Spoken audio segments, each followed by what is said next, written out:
सभी को जय श्री कृष्ण। बोलिए लक्ष्मी नारायण भगवान की जय। बोलिए शंकर भगवान की जय। बोलिए तुलसी महाराज। आइए अब हम कार्तिक महात्म के 9वें अध्याय अर्थात 9वें अध्याय का श्रवण करते हैं। पृथु बोलते हैं, हे महाराज, जो तुमने कार्तिक का व्रत विस्तार सहित कहा, उसमें तुमने जो तुलसी के मूल में विष्णु पूजन का वर्णन किया, सो मैं तुलसी का महात्म जानना चाहता हूँ। तुलसी देव भगवान को अति प्यारी कैसे हुई? हे नारद, यह तुलसी कैसे और किस स्थान से उत्पन्न हुई? तुम सर्वज्ञ हो, अतः यह सब संक्षेप में मुझे बताओ। नारद बोले, एक समय में सब देवताओं के साथ लिए अप्सरागण द्वारा सेवित इंद्र शिव जी के दर्शन के लिए कैलाश पर्वत को गए।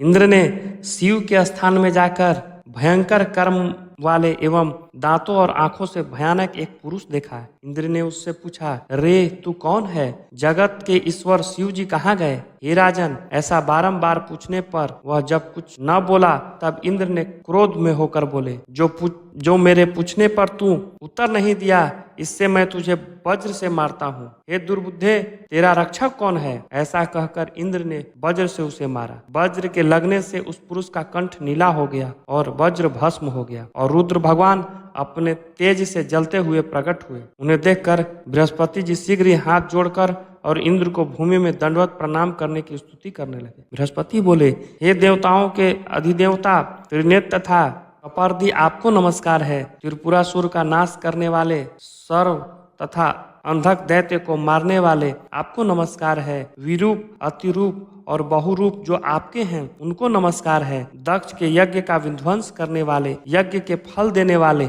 आपको नमस्कार है। काल का नाश करने वाले और काल स्वरूप काले सांप को धारण करने वाले और ब्रह्मा का सिर छेदन करने वाले और ब्राह्मणों के हितकारी, आपको बार बार नमस्कार है। नारद बोले, उस समय बृहस्पति द्वारा ऐसी स्तुति की जाने पर शिव जी त्रिलोकी को जलाने में समर्थ नेत्र की अग्नि को शांत करते हुए बोले, हे ब्राह्मण, तुम्हारी इस स्तुति से मैं प्रसन्न हूँ। वर मांगो। इस समय इंद्र को जीवन दान करने से तुम जीव इस नाम से प्रसिद्ध को प्राप्त होगे। बृहस्पति बोले, हे देव, यदि आप प्रसन्न हुए तो शरण में आए इंद्र की रक्षा करें और मस्तक के नेत्र से उत्पन्न यह अग्नि शांति को प्राप्त हो जाए। रुद्र बोले, मस्तक के नेत्र से यह अग्नि फिर कैसे प्रवेश कर सकती है? इसको मैं दूर फेंक देता हूँ, जिससे यह इंद्र को पीड़ा ना दे सके। नारद जी बोले, शिव जी ने ऐसा कहकर अग्नि को हाथ में लेकर खारे समुद्र में फेंक दिया। तब वह अग्नि गंगा सागर के संगम में जाकर गिरा। वह वहां बालक होकर रोने लगा। रोते हुए उस बालक के शब्द से बारंबार धरती कांपने लगी। उसने अपने रुदन से स्वर्ग के सत्यलोक पर्यंत के लोग बहिरे को कर दिया। रोने का शब्द सुनकर, यह क्या है? ऐसे विस्मित हो ब्रह्मा जी पहुंचे। आते ही समुद्र की गोद में उस बालक को देखा। ब्रह्मा बोले, यह अद्भुत बालक कौन है? यह ब्रह्मा का वचन सुनकर समुद्र बोला, और ब्रह्मा को आते हुए देखकर समुद्र ने हाथ जोड़ा और प्रणाम कर उस बालक को उनकी गोदी में बैठा दिया और कहा कि गंगा सागर के संगम से उत्पन्न यह मेरा पुत्र है। हे जगत के गुरु, इसके जात कर्म आदि संस्कार कीजिए। नारद जी बोले, समुद्र ऐसा कह ही रहा था कि समुद्र पुत्र उस बालक ने ब्रह्मा की दाढ़ी पकड़ ली और बार बार हिलाने लगा। दाढ़ी पकड़ के हिलाने से ब्रह्मा के नेत्रों से जल बह चला, अर्थात अश्रु पात्र हो गया। बड़ी कठिनाई से उन्होंने जब दाढ़ी छुड़ा पाई, तब ब्रह्मा समुद्र से बोले, इसने मेरे नेत्रों से जल निकाला है, इससे यह जलंधर नाम से प्रसिद्ध होगा। अभी यही तरुण और सब शास्त्रों के अर्थ पारगामी होकर रुद्र के सिवा सब जीवों से अवध्यस्त होगा, अर्थात रुद्र के बिना इसे कोई न मार सकेगा। यहाँ से यह उत्पन्न हुआ है, वहीं फिर लीन हो जाएगा। नारद जी बोले, ऐसा कहकर उन्होंने शुक्राचार्य को बुलवाया और उससे राजगद्दी पर बिठाया। फिर समुद्र से आज्ञा लेकर ब्रह्मा जी अंतर ध्यान हो गए। तदंतर उसको देखने से प्रसन्न नेत्र सागर ने उसकी स्त्री के लिए कालनेमी की सुता वृंदा की याचना की। उसने बाद में कालनेमी आदि असुरों ने प्रसन्न होकर उस पुत्री का दान किया। बलि जलंधर अति प्रीत करने वाली और वश में रहने वाली वृंदा को पाकर शुक्राचार्य की सहायता से पृथ्वी का पालन अर्थात राज्य करने लगा। इस प्रकार कार्तिक मास का 9वां अध्याय समाप्त हुआ। बोलिए लक्ष्मी नारायण भगवान की जय। सभी को जय श्री कृष्ण। बोलिए बाके बिहारी लाल की जय। बोलिए कृष्ण भगवान की जय। बोलिए लक्ष्मी नारायण भगवान की जय। 9वें अध्याय में हमने श्रवण किया कि कैसे जलंधर उसका विवाह वृंदा से हुआ और वो दैत्य गुरु शुक्राचार्य की सहायता से पृथ्वी का पालन अर्थात पृथ्वी पे राज करने लगा।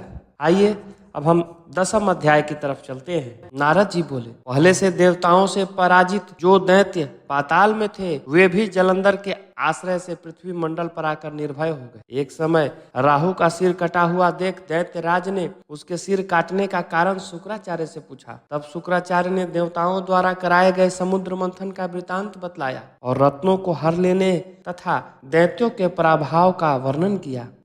तब जलंधर अपने पिता का मंथन सुनकर क्रोध से लाल नेत्र का कर घस्मर नामक दूत को इंद्र के पास भेजा। दूत ने स्वर्ग में जाकर सुधर्मा नामक देव सभा में प्रवेश किया और अखवर्मौली व घस्मर देवेंद्र से अद्भुत वचन बोला। उसने कहा, समुद्र के पुत्र जलंधर सब दैत्यों के स्वामी हैं, मैं उनका दूत हूँ। उन्होंने जो कहा है वो श्रवण करो। मेरे पिता सागर को तुमने पर्वत से क्यों मथा और तुमने जो रत्न हरण किए हैं उन्हें तुम शीघ्र मुझे दे दो। इस प्रकार दूत का वचन सुनकर इंद्र भयानक भय और क्रोध युक्त होकर बोले। इंद्र ने कहा, हे दूत, जो हम लोग द्वारा सागर मथा गया उसका वृतांत सुनो। मेरे से भयभीत पर्वतों को उसने अपनी कुक्षी में छिपा लिया था। पहले भी मेरे अनेक शत्रु दैत्य उसके द्वारा रक्षा किए गए थे। इसी से उसने रत्न समूह मेरे द्वारा हरे गए थे। सागर के पुत्र शंख ने भी देवताओं से द्वेष किया था, सो वह समुद्र के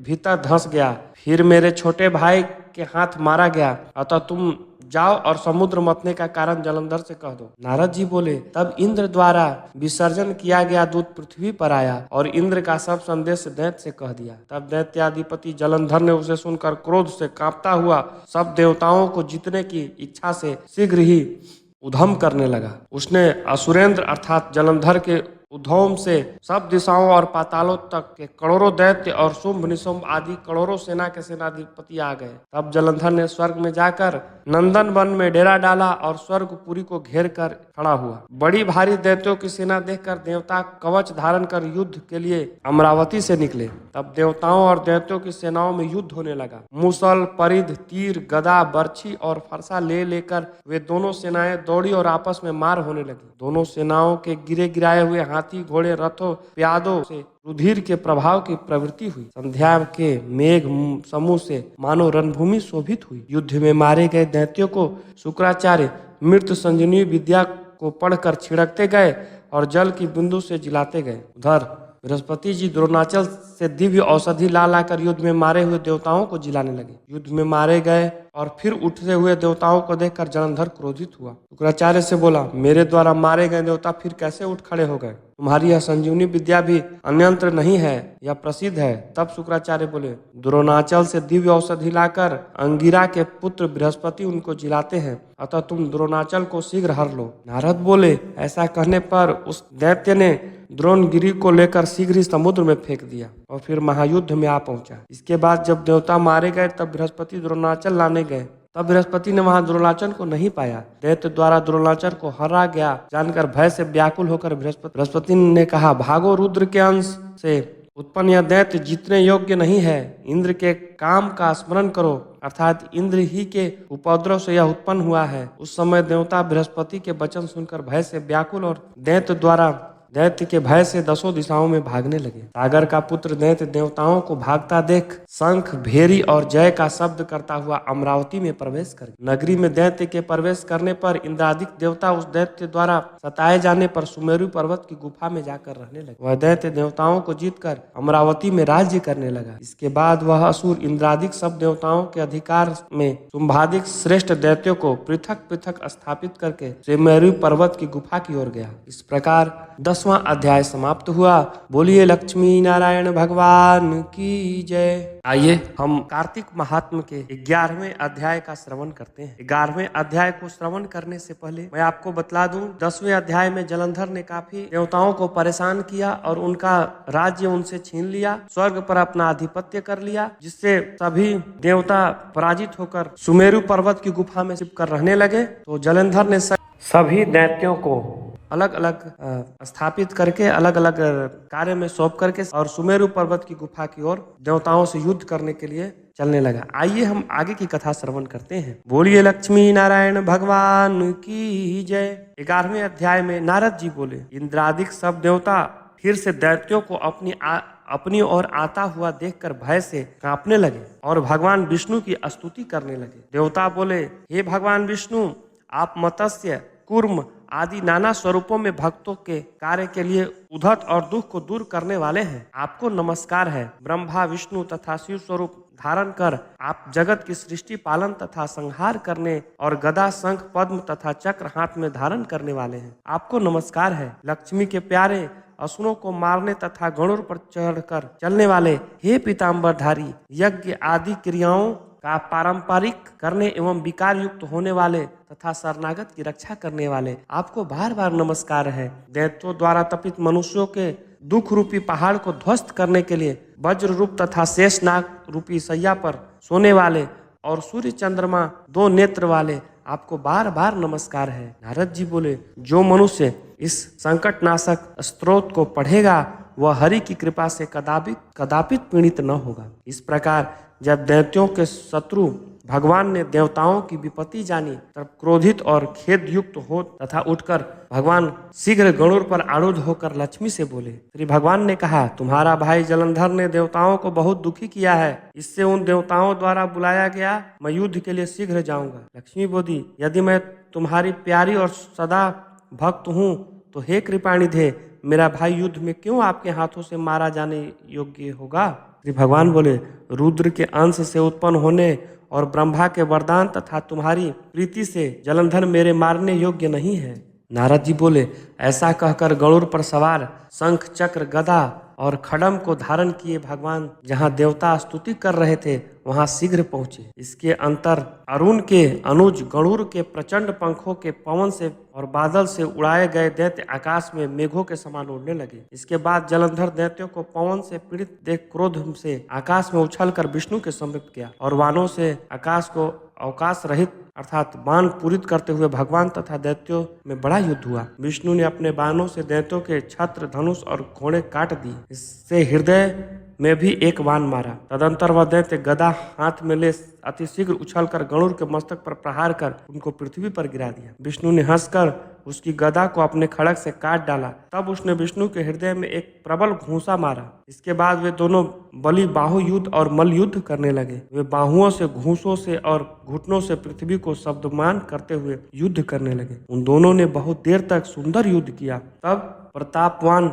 विष्णु मेघ के समान गंभीर वाणी से दैत्य से बोले। विष्णु बोले, हे दैत्येंद्र, तू वर मांग, मैं तेरे पराक्रम से प्रसन्न हूँ। नहीं देने योग्य वस्तु की भी याद तेरे मन में कोई इच्छा होगी तो उसको मैं तुझे दूंगा। जलंधर बोला, हे भागिनीपति, यदि आप प्रसन्न हैं तो मुझे वर दीजिए कि वह यह आज आपकी मेरी बहन अर्थात लक्ष्मी जी और अपने गणों समेत मेरे घर में वास करे। नारद बोले, तथास्तु। ऐसा कहकर भगवान सब देवताओं और लक्ष्मी सहित जलंधर के नगर को गए। महाबाहु जलंधर देवताओं के अधिकार पर दैत्यों को स्थापित कर पृथ्वी में चलाया। देवता गंधर्व और सिद्ध इन सबके पास जो कुछ रत्न अर्थात सर्वोत्तम वस्तुएं थीं उनको अपने वश में करके सागर नंदन जलंधर राजा बन बैठा। देवता गंधर्व और सिद्ध आदि को और सर्प, राक्षस तथा मनुष्यों को वह अपने पुर का नगरवासी बनाकर तीनों लोकों का राज्य करने लगा। इस प्रकार जलंधर देवताओं को अपने वश में करके प्रजा का धर्म से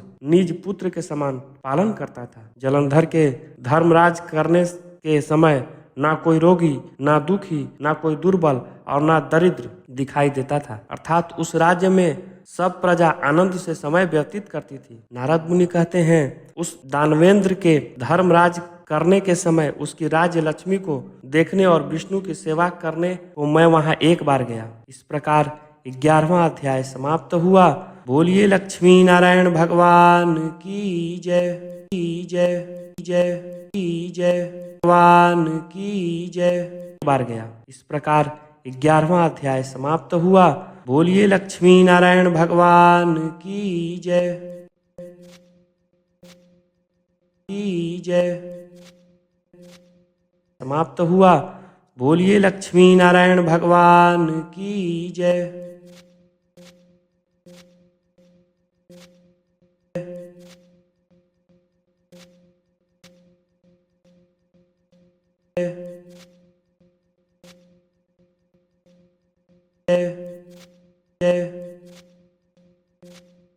समाप्त हुआ। बोलिए लक्ष्मी नारायण भगवान की जय। बोलिए लक्ष्मी नारायण भगवान की जय। भगवान की जय।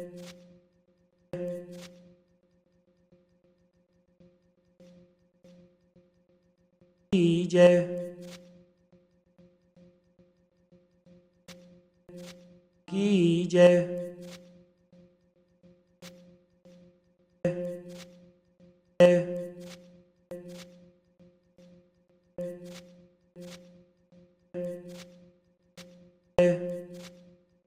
की जय। की जय। की जय। की जय।